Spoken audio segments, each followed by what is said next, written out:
Mustang fans, what's going on? We're back with another episode of Pony Hoops Insight. I'm here, Jarrey Foster, here with Nick Moore, Shawn Williams. What's going on, fellas? How we doing? Man, doing all right, brother. How you doing? Living the dream, man. Man, living the dream. I heard that. Heard that. Mustang fans, we want to appreciate you for as we getting into the third quarter of the season, kind of the second back end of the season before we step into March. Uh, we appreciate you for supporting our guys, the team, the coaches. Just appreciate all the support. But you all haven't heard from us since January 20th. And as we're working hard in our own lives, we want to continue to bring you insight just about what's going on with our Mustang team and how we're looking and what our plans are. But over the last 10 games, we really only dropped one loss. And we've been playing really, really good basketball, learning each other more. But from an early synopsis, what can you all say? And I'll start with you, Nick. Just like, what can you see this team, what direction we're headed into, and what things the fans may want to hear about where the program is? Well, just going off those, last couple games, I actually seen Coach Chris. He came to watch the boys on our team play and just kind of breaking his brain apart. He's just saying how the team's just lacking consistency, and then you take a look at the last 6 games and like you just said, we've only dropped one of those. So it just seems like they're having the right conversations with their players, with the staff to get that consistency through the players and what attributes they contribute the best at. So I just think that we're seeing that aspect turn in this, second third of the season as far as consistency. Lovely. No, I mean, I would have to agree. The chemistry has been a lot better. I think everybody now settling into their roles from the guards to the big. And it's a pretty brand of basketball to watch when everybody's clicking at the same time. And also, man, I think we're setting ourselves up in a good position for a showdown with Clemson in a couple of weeks to kind of get a chance to possibly win an ACC title. Yeah. And you can see we're tied fourth in the conference. And man, I talked to so many people at the beginning of the season, not really knowing what Coach Enfield was going to do coming in and how to blend all of these players together to be one. And the best thing what you're seeing is they're starting to play the best basketball towards the end of the season. And the way the college structure is set up, when you start in the summertime and then you blend all the way through the preseason, all the way to end season, and then you obviously got tournament season after that. Those are all different phases. And when it comes to performance, I think Coach Enfield and the whole team has done a good job just making sure that the players are healthy in their right space, in their right mind, to be able to only have 5 losses right now in the season. So all that plays a part. But one thing I want to highlight is some of our athletes and what they're doing on the floor, man. Starting off with Matt Cross, just his consistency, just playing his dog-like nature, just willing to get done what needs to get done. Matt Cross is a guy that I want to continue to see excel and then continue to help this team. Do y'all have a personal guy that y'all been looking at or been seeing continue to develop throughout the season? I think for me it's been 2. Of course, Matt Cross, because anytime you can put down a double-double in the books, you can kind of mark it. So that's hard to do. And I think Boopy Miller has done a great job, especially these last 3 or 4 games, not only scoring but dishing the rock too. And it's hard to do. Remind me of another little bitty point guard I was seeing back in the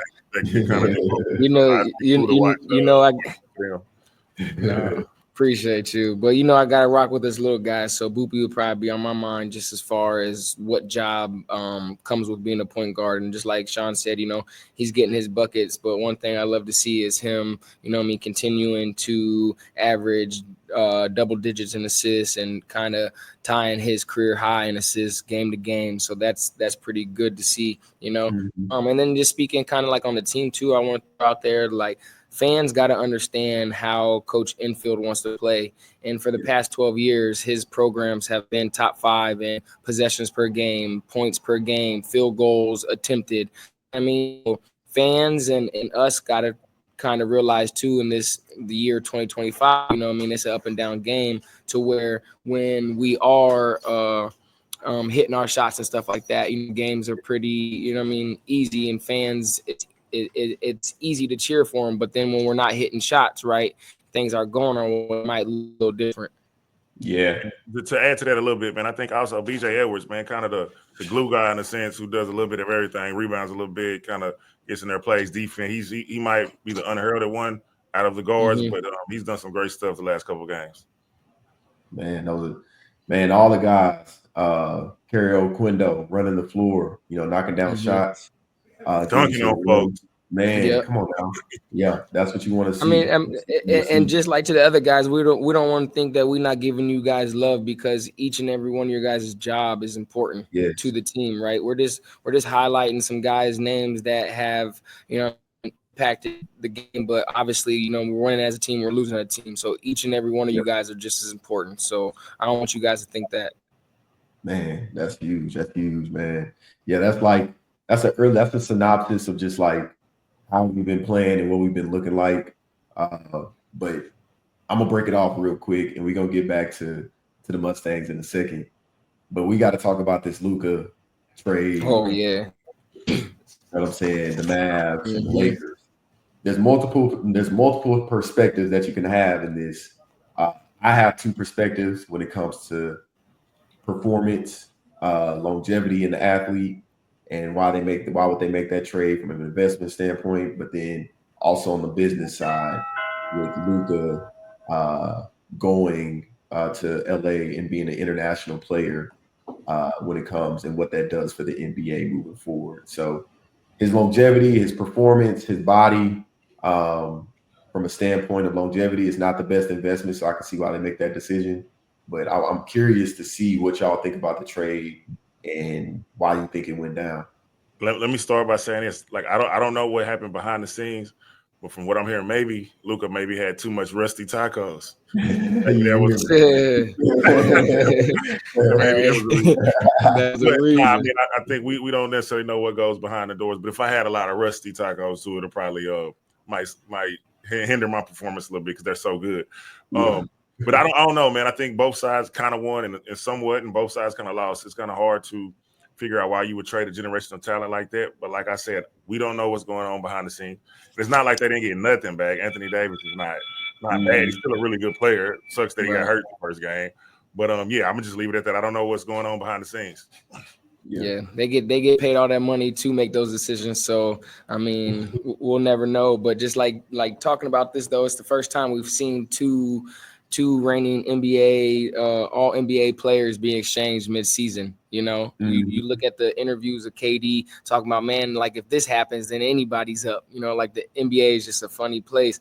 But man, at first, my perspective, I kind of looked at the Mavs first and Kyrie, and I don't think Luka and Kyrie were the best duo. Did they get along? Yes, of course, right. But now looking at Kyrie as a point guard, to have Anthony Davis be able to set the screens and roll, and then have shooters around him, I think that makes sense. But then after watching the Lakers play yesterday and Luka's debut, it was just like you always have a very high Q facilitator on that court at all times. You know what I mean? Yes. And I don't know the guy's name, big fella for the Lakers right now. You guys help me out. Jackson Hayes. So I mean, he's doing just as much as Anthony Davis, but younger and more athletic at the time. Right? But then when LeBron and Luka are on the court, how are you going to guard that? Right. That makes sense. But then when LeBron exits the floor, you still have a high IQ general in Luka, and then vice versa. Right. Yep. So, I mean, looking at some things there, it automatically made the Lakers a Western Conference championship contender right away. Yep. Right. They're already in fifth. Right. They might have lost out on some defense. Obviously protecting the rim with Anthony Davis. But like I said, Hayes, I mean, he's doing a pretty good job, right? And that'll be I think it'll be easier to, once LeBron stops, to be able to manage a team around Luka than it would have been Anthony Davis. That makes sense. You know what I mean? So at after all, looking at it and watching both teams play now, I think the Lakers won on this one. That makes sense. Yeah. And to that point, man, as we talk about the Lakers, man, shout out our guy, Shake Milton, who's over there right now. Oh, yeah. Catch And you a ring. to on me, my God. Being able to experience all this firsthand, man, like, and be able to be a part of it, having a great season, in the right position. So we just always want to shout out all of our guys. Shout out. I got a question for both of y'all because both of y'all play with both of them. We're gonna take it video game style. If you had a chance to take Shake Milton's offense or Sterling Brown's defense, what would you take? I'm taking Sterling's defense. I respect it, because Shake offense ain't getting off against Sterling's defense. So crazy. I love both of y'all. Both of y'all like this too. I've seen them go ones before. Hey, but basketball 5-on-5, Slime. Respect. Yeah, don't care how good you are. I don't care how good. Don't do that. Okay, so then I got a question for you about the Luka and stuff trade, right? Yeah. About talking to the GMs, going all that stuff. He said the reason why he made this change is because he believes that defense wins championships. That's true. Do you think, like, what do you take on that? Because obviously they did get better being a defensive team, adding him to the team. Anthony Davis. Defense does win championships, but it is a day and age where they scoring 130 and 140 points a game. Man, now back in the day, I would agree with you 100%. When we play, that's a lot of defense they got to play, right? You got to also think about where most of the percentage of the shots are coming from. You know what I'm saying? Most of the percentage of shots are coming from three. So if you talk about team defense, it's mostly got to have guards that can guard and know how to, like, rotate the perimeter and stuff. Defense. You know what I'm saying? Because the Mavs now they got, you know, AD and Daniel Gafford. So AD can kind of be on that. And Lively, or did he get? Lively. You know what I'm saying? Yeah, so it's a different mix. So I get it. But and then another thing, while we're talking about all these big old points with the SMU basketball, the trade, what do y'all think about the Super Bowl, man? Huge. Hey, shout out my guy Jalen Hurts. I grew up with Jalen, stand-up guy, but I think the Eagles were just well-rounded. Their defense was unbelievable. Set up, but I think their team was just well-rounded. And I didn't never ever hear me say nothing positive about the Eagles, the Giants, and so because the Cowboys weren't in the Super Bowl, it wasn't really a Super Bowl. The Cowboys wasn't playing. It was just another game of the year. Hey, next year's your year, right? You damn right it's there. I know. Always that. Nah. I just like to see the focus of the Eagles getting back to the Super Bowl and knowing that there's business on the line. You know what I mean? I feel like they handled themselves really well throughout the playoffs, and just taking every game as their last opportunity. And to me, I kind of look outside the box, and I just seen like true professionals on that team of not getting too high or too low for the moment. You know what I mean? Yeah. It just seemed like they did their homework to prepare for the Super Bowl and get the job done. And not only beating the defending champs, smacking them. You know what I mean? Like they made a statement. So that was kind of cool to see too. And so congratulations to the Eagles. And excuse me if y'all hear something in the background. I'm at school right now, and it's our conference period, so you might hear some announcements. Drop over. We get it done how we get it done, baby. That's real. But no, we as we get back to the Mustangs. Tonight, February 11th, 2025, the Mustangs will be tipping off against Pittsburgh here at Moody Coliseum. You may be hearing this after the game, but I've seen Pitt a little bit. Jalen Lowe, point guards from Houston, very, very crafty, very, very mature at a young age. Really helps his team win and spread the court. But 4-point favorite tonight, and I think that if we just handle business like we've been, protect the court, get out the shooters. They're very dynamic, so just want to see our Mustangs continue to trend that they're on right now. And this episode is called March to March because we're on this march right now to get to the month of March where we can take advantage and hold our own. So tonight should be a big one. And not to look ahead, man, but as far as our schedule, you know, Clemson is on the schedule, so you'll have a chance to get maybe acquire one win. But other than that, we it's going to be tough. Not saying we're not playing bad opponents, but we cannot afford to drop one. You know, other than the Clemson game, and the Clemson one is we really need to win. So tonight is, you know, Pitt's a good team, but we got to come in and handle our business. We sitting 18-5. Yeah, I'd agree with you, Shawn. You know, going to Notre Dame would be a good. I mean, yeah, their record is not that good right now, but always going to Notre Dame on the road, that'd be a big win. But I think if we got that Clemson game, Shawn, and we kind of won out, I think we could see ourselves kind of knock at the door of that top 25, and you know, what I mean, we wouldn't have to really be worried about the ACC conference tournament. You know, we can kind of just ride our ticket doing our dirty work these last couple games. Yeah, I think ESPN got us the first 4 out right now. I mean, if you want to buy into that or not. Or damn ESPN. We, you know what I mean? We in. Yeah. We ain't playing that. ESPN, and we do the big shindig in the arena. Didn't get in. That's still heartbreaking to me. And they set us up, bro. Yeah. You want me to break it down? Real. They set us up. Yeah. They set us up for real because we should have been in the top 25. We have all the Dallas news. It don't even matter. You name them. They is lined up. They got like the movie theater line, little whatever you want to call them. Roped them off, right? Yep. They had all of our seats set up. Yep. I didn't even know the screen could lower. So they lowered the screen, bro. I didn't even know that. They lowered the screen all the way to the ground. Yep. We had fans, you know what I mean? It wasn't sold out, but we had a lot of fans there to watch us. So all these cameras are on us. Okay. East. Start doing the East bracket. Boom. Nothing. We're not in there. We like, well, this team in there, we gotta be in there. Cool. Right. Here go the north side. Boom.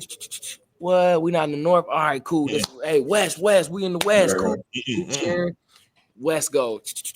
Nothing. We like, well, damn, we gotta be in the South. We watched them do the whole South. When I tell you that place was quiet, we looked at each other like we didn't get in. Teammates, we mad. People like trying to storm off. We trying to come together. Do we want to watch the NIT one? Do we not? Yeah, Nick, let me ask you this though, for the people that don't know, who won the national championship that year that we didn't get in? You already know. It was UConn, and we beat them twice by double digits both times, right? Hey, beat the dog shit out of them. Yeah, both times. We beat them by like 25 in Moody. And then beat them double digits at home. Yeah, we beat them by like 15. Yeah, bro, that's crazy. Yeah, and then they went on. Yeah, it was wild, bro. And that's what March is. It's like, you gotta just play it by ear at that point. But that one shining moment, you know what I'm saying? You see the heroes and you see the heartbreaks. Hey, I love the game of basketball, but the relationship between the NCAA and SMU, man, it ain't been the best. It ain't been basketball for some years, man. Bro. And we have not gotten rewarded as much as we needed to. Yep. But like we said, we just some dogs, man, in our culture. We just gonna come back the next year. Yeah. Just like she said, bro, we're gonna have to invite the committee to come down, have a pony pill and rusty tacos with us. And we can break bread. We can break bread, whatever. You say the word, we got it for you. That's heard, man. Yeah, no, it's exciting. It's exciting times. And especially fellas, as you all kind of narrow down in your high school basketball seasons, man, this is the best time of the year. So a lot of good basketball ahead of us, a lot of good basketball ahead of the Mustangs, and you know what I'm saying, Pony Hoops Insight. We're here to continue to grow, and as we continue to grow and connect with the fans, we plan to keep you in tune with what our off-season plans are going to be and how we're going to stay connected to the program and give you more information just about what's going on with the program as we develop, as we continue to grow, as Coach Enfield continues to grow his era here at SMU. But looking forward to March, looking forward to these next games, and a lot of information and a lot of updates will be coming your way just about what we have going on Pony Hoops Insight. So excited to connect with you all. Excited to continue to talk basketball, but thank you all for being patient with us and growing with us. 200 followers on social media. So, and thank you to Brooke for all the work that she's doing on the back end for us, and Billy and and how we're growing this. So, fellas, I appreciate y'all, man. Thanks. Want to get on here, talk some basketball, some hoops. Yep. And send our thoughts to the boys tonight. Yes, sir. Yes, Good luck, fellas. Yep. Yes, sir. Make it happen. And Yes, sir. Another episode of Pony Hoops Insight, episode 7. Happy Valentine's Day. Love. You hear me? Love. Love, it's all man. about love, man. It's all about love.